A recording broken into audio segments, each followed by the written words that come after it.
Hello, what is up mga ma'am, sir, ma'am? Ako po si Ralph C. Fry, isang visual artist from Manila. And today we are going to unbox and review the ZD Toys 1/10 scale Spider-Man from the Marvel Avengers Infinity War Iron Spider. So, ito yung box na, ito yung front. So, mas glossy yung shot ng action figure compared dun sa background. You have the ZD Toys logo, Marvel Infinity Saga logo, Marvel logo, Avengers Infinity War logo, Iron Spider, Infinite Action X. And sa side naman, you have the Disney seal. Ibig sabihin ng ZD Toys ay authentic and original. Hindi siya KO, hindi siya bootleg, hindi siya fake. Then you have the Avengers logo here, shot of the action figure, sticking on the wall. Tapos, nandito yung spider legs niya. And different shots. And also, meron din accessories dito. You have the Chinese text here, barcode, QR code. Dito sa side, you have the Avengers Infinity War logo. Very nice box. And dito sa side na to, ito yung magnetic part. So, you can remove that, or you can remove the magnets para i-open yung flap. Tapos, pag natanggal nyo na, or rather not remove, but to open the flap. Tapos, nandito yung first layer, first tray, nandito yung action figure, second tray, nandito yung accessories, and third layer, nandun yung base. So, tatlong trays yung nandito. Mas makapal siya ng kaunti compared sa original na ZD Toys box. Yan, kung gusto nyo bumili ng ZD Toys Iron Spider, pwede kayo pumunta sa Laruanan on Facebook. Meron din silang Laruanan on Shopee. Okay? Titingnan ko lang kung magkano yung price. Wait lang. Yan, mag-send na lang kayo ng message kay Laruanan kung magkano ang exact price nito. Pero ang range nito 1,200 to 1,000. Basta yun, 1,200 plus. So yun yung estimate price nito. Okay? Alright, first things first, yung figure very solid on hand. Wala namang any loose joints. Very nice paint application by ZD Toys. Sobrang ganda ng red nila. Parang dito sa red ni Iron Man. Ito yung Mark IV from ZD Toys. Same lang sila ng height. 7 inches tall. 7 inches tall to si Spider-Man. Meron din akong height comparison from McFarlane Toys. Yan, 7 inches din siya. Yan. And si Iron Man from Marvel Legends. Ito 6 inches. Ito naman 7 inches tall. Okay? So, ganyan ang height comparison. Okay? So, details tayo. Okay, let's zoom in. Dito sa head, you have the web lines, yung black. Maganda kasi lahat ng web lines merong black na panel line. And then you also have the eyes. Meron din set ng eyes dito. Pwede natin palitan. Ang ganda ng eyes nila kasi magnetic siya.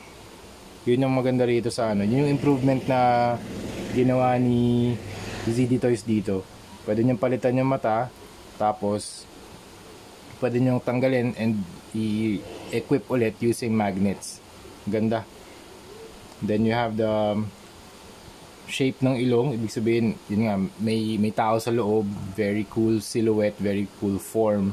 Then you have the neck. Daming web lines dun sa neck. Tapos dito sa kanyang chest, you have the logo ng Iron Spider. Very cool logo. Lahat straight lines.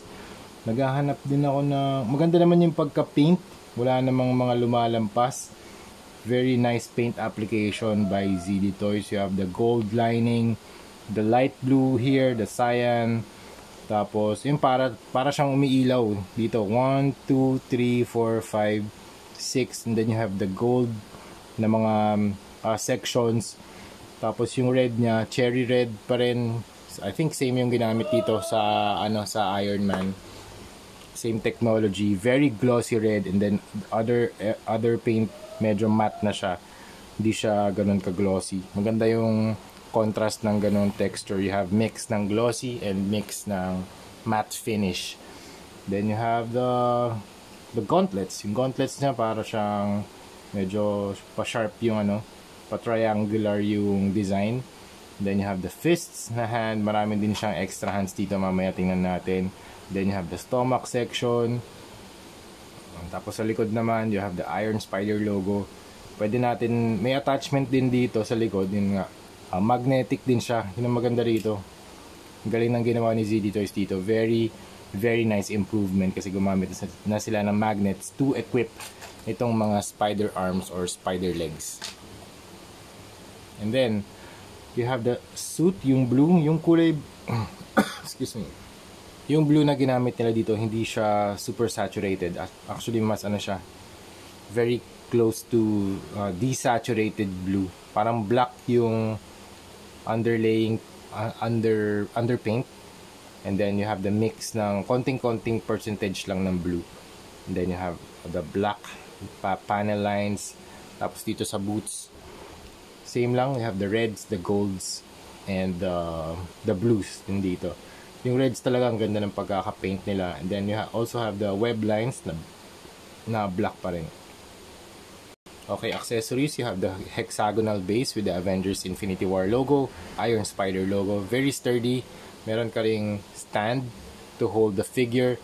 Tapos yung kanyang holder, spring-loaded para pwede mong ilagay dito si Spider-Man to hold it for if you want to pose him for dynamic poses.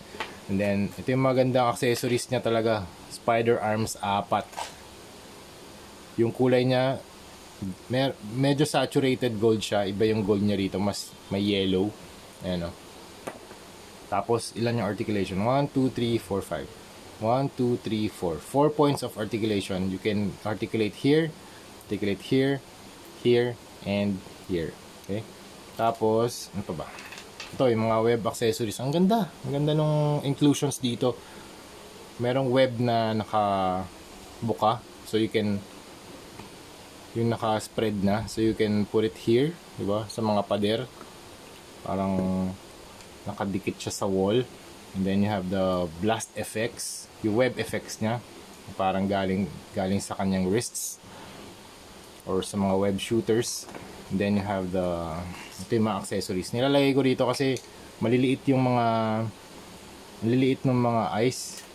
Maliliit ng mga mata. Ito yung iba pa niyang kamay. 1, 2, 3, 4, 5, 6. 3 sets of alt hands. And then you have 2 sets of interchangeable eyes. Yan. Lalagay ko na ulit dito sa lalagyan kasi baka mawala.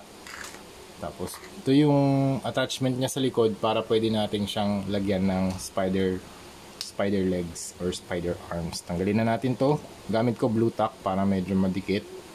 Tapos, lagay natin to. Yun, magnet. Tapos, meron siyang dalawang slots. Yung malaking peg dito sa baba. Yan, pasok lang natin to.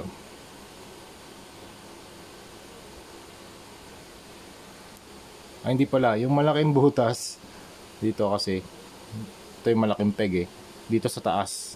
Yan. Tapos yung maliliit na peg dito sa baba. Yan. Okay, tapos poporma na natin siya. Pwede natin to articulate. Uy, tulog. Teka. Grabe, ang ganda ng appearance niya. Pag merong spider legs na naka-equip sa likod, yan ang ganda. Tapos magnetic siya. Pwede nyo i-unequip and i-equip. Grabe, lupit. Ganda ng composition kapag ganito. You have the subject at the center and then you have the accessories na nakapalibot sa kanya. Tanggalin muna natin to para magawa natin. Pwede rin palang ganito. Para siyang bot. Okay? Or drone effect. Or drone accessory pala. Okay? Articulation naman. Diba? Head, up, down, rotate, tilt. Okay? Tapos ito may butterfly joint. Binago na rin nila to. Bago rin feature. Okay? 360 arms. Kasi dati yung shoulder armor niya natatanggal na extend. Ngayon di nakabit na siya. Okay? Tapos double jointed elbow. Ball joint yung kamay. Can rotate. Tapos na-extend pa ba to? Hindi na na-extend. Okay? Hindi na.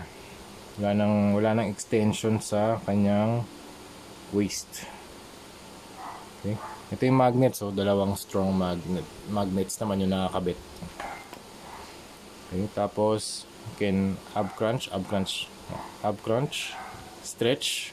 Nice, that far. Okay, good. Tapos, rotate sa waist. Wala masyadong rotate. Pero tilt pwede. Ayan. paa, yung legs pwede nyo i-pull down. Tapos kick that far. Bend double jointed knees. Yan.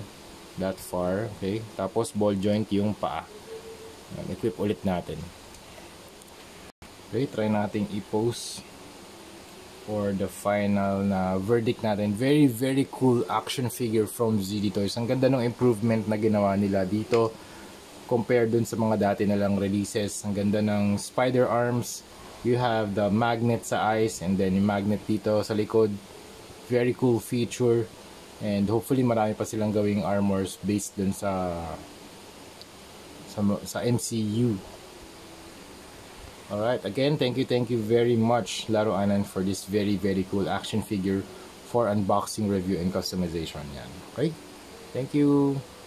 Yan, kung gusto nyo umorder, pwede kayong pumunta sa Laruanan on Facebook or Shopee. Thank you very much for watching and see you sa next video. Bye-bye!